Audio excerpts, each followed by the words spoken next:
Good morning. Hand today's going to be King 5 of Spades, 10 NL, full table.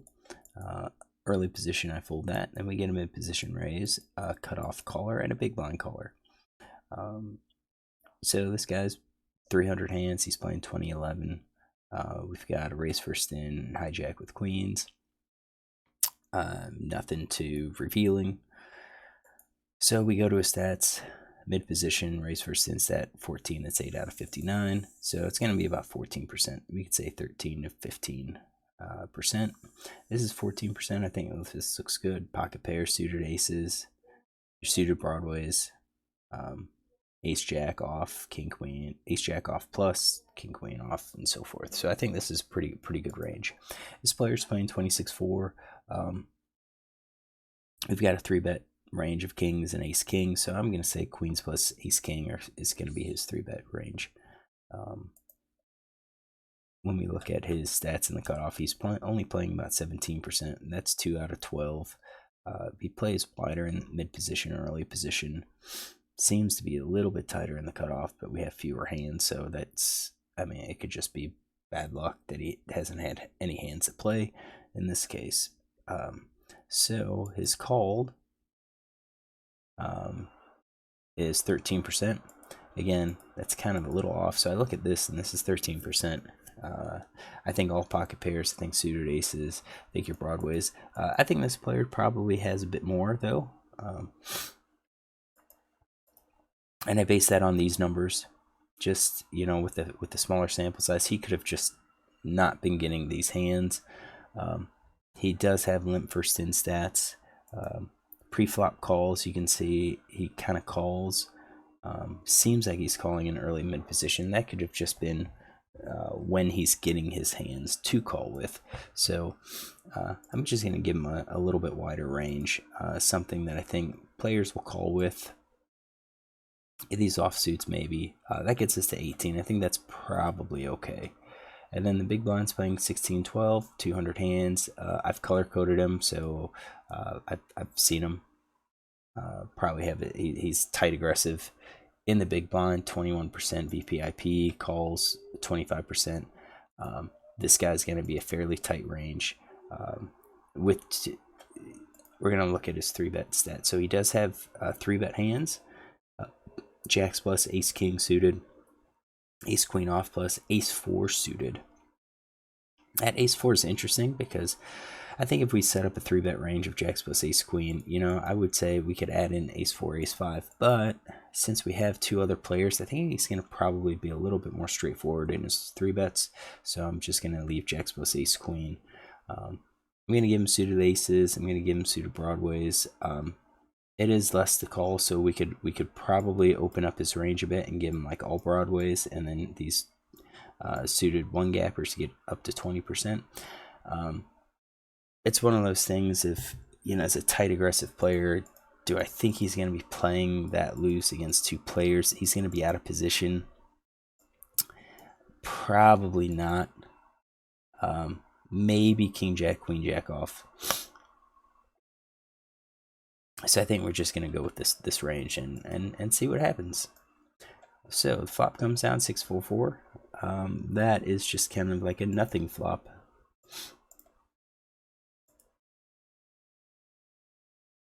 Nothing flop. I mean, you no high card, so it's going to be unlikely that anyone really connects. And if they connect, I don't think they're going to connect hard. We do have over pairs available. But we don't really have, like, you know, top pair, top kicker. We've got a6, but what I'm saying is like a Broadway top pair hand with a Broadway kicker. We just don't have that. So they all check. No big surprise with the big blind. I assume he's going to check. This guy checks, and that's odd. He raised. He does have c-bet, over 50%.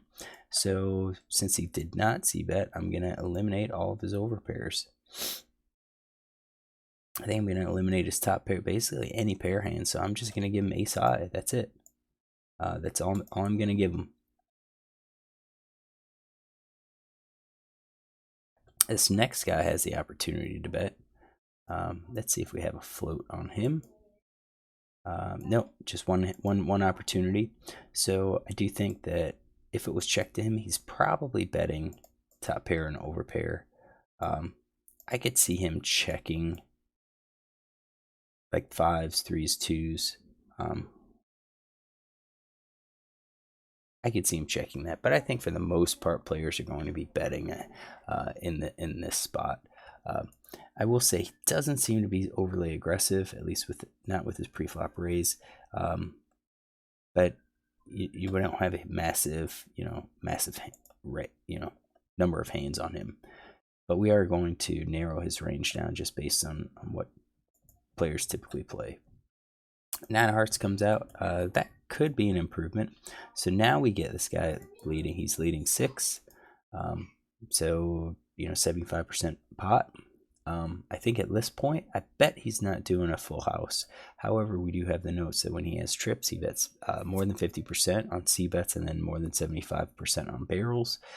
This could be trips related. I would just think that a lot of players are betting to try to get money in the pot, so they're going to bet on the smaller size. So I think for that, I'm going to just scale the full house down to 50%. But 3 of a kind, I'm going to leave the larger. I'm going to leave over pairs larger. I'm going to leave top pair. I think top pair might be betting that too. I wish we had more hands to see if he would have actually probed.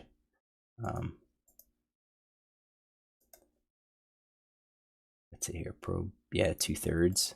He could be probing with a bunch of draws. Kind of a flush draw, I could see maybe open ender. Probably flush draw more than anything. I think that would balance, his good hands here. I don't think he would really bet these weaker hands, so we're gonna go with that. Let's see if we change this to green. Yeah, that's a pretty decent balance, I'm gonna say, or I'll say it's a decent balance. All right, villain 4 folds. Ace high basically, no made hand. Then villain 6 calls, and I still have like no made hand here.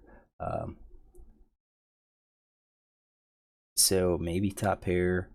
I guess we could give him these pocket pairs, these weak pairs that he calls that he doesn't believe that he has, but also then the flush draw. We're gonna give him those cards, and then the river's the 2 of spades, so the hearts miss. Villain 1 checks. I think now he's not checking the full house. Oops, not checking the full house. I don't think 3 of a kind's betting anymore. I don't really think the overpair's betting. Top pair, I think ace 9's the only one that bets. So we're looking, I think, at that range. And then villain 6 checks behind, which, yeah, full house, no. Maybe top pair, he's just gonna check. But weak pair, ace high. Yeah, maybe he's just not aggressive. I think top pair probably just checks. Just since there's 2 4s up there, I think he might be a little afraid to bet. And maybe I'm gonna screw this up. So let's go back, river, eliminate the turn. Yeah, so if this guy, not too aggressive, top pair, could check. Maybe these overpairs, maybe the 7, 8, 9, we'll include in his range. We'll do that, since he is kind of a non-aggressive player. I'm still gonna keep the calls. We're gonna still keep the calls. So now we've got a few more top pair hands. Yeah, full house. I bet he would bet, but I think the rest he'd probably call. So let's see what they have. Queen 10. that was a flush draw. We had that. We put it in. It's a good thing we put it in. I thought his stats, a tight aggressive player, would include some of these bluffs. 75%. I thought that's a pretty good bet on his part. I think he should have followed it up. Since he missed, or at least there was an opportunity to follow it up with a bluff, since he missed his flush, but he chose not to. And I definitely don't think he's supposed to be bluffing with all of his missed flushes. 7-9, we did have that. Oh, we didn't. 9-7, so we didn't even have that in his range, but we had like 9-8. So, you know, if he has 9-7, then he's got those as well. So he is looser. Kind of, it was along the same lines. If you recall, I was looking at, you know, what is cutoff and button. They seem smaller than what early position, mid position, and the blind suggest. We recognize that we have a small sample size, so, you know, even though we come up with, let's say, calling at 13%, you know, I think it's actually going to be higher. So that's why we expanded the range. I just didn't know how much higher.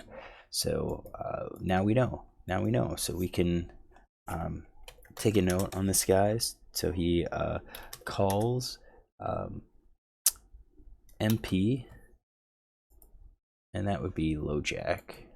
Call low jack 2.5 RFI in cutoff with 9-7 spades. He is in position three-way check. Call 75% check on 6 hearts, 4 spades, 4 clubs, 9 hearts, 2 spades. All right. So that's gonna, when we see that note, we're gonna realize that if a situation happens like that, we know it's a 9-7, so we can start adding your suited connectors. I probably add those as well. You know, 6-5, 7-5, possibly king 9 and queen 9.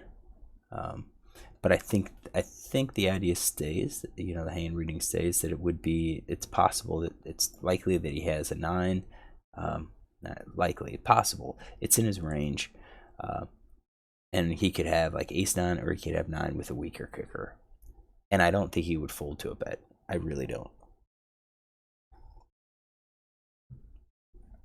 List player called with queen 10. We had it. I like his bet on the turn. So overcall. Low jack 2.5 RFI in big blind with queen 10 hearts. He is out of position three-way. Check, bet 75% and check on there. All right, so maybe not super interesting hand, but I think it was a good hand. Work through, kind of see hands go check check, check check on the flop. Turn, he takes a stab at it. I think he's gonna do that with his flush draws, with his pairs, his overpairs. I think overpairs are definitely in his range, so he's gonna make that play. I think the flush draw helps balance it. I would bet, based on his stats, that he probably is aware that those flush draws will balance his range. So I think overall it was I thought he played okay. And then we talk about bluffing on the river. Oftentimes you can bluff with your missed draws. If he bluffed with all of his missed flush draws, I think he's going to be bluffing way too much. So, you know, let's get this. We're going to do all of the nothing, change that to a color. That's 20%. I think he's checking. So if we eliminate the hands, so let's say he bets the ace 9 for value.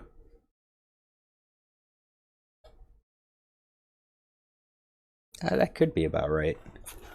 If he bluffs all of his flush draws, I mean, he could have those cards, and I think they're all betting for value. Um, the idea that this villain's probably going to call with his pair. He's not aggressive, so, and let's see, this is kind of interesting. Fold to c bet. Folds quite a lot, so if he calls, he probably has something. He probably has a pair, and he may be a player that calls down with one pair, unless the board turns like super scary.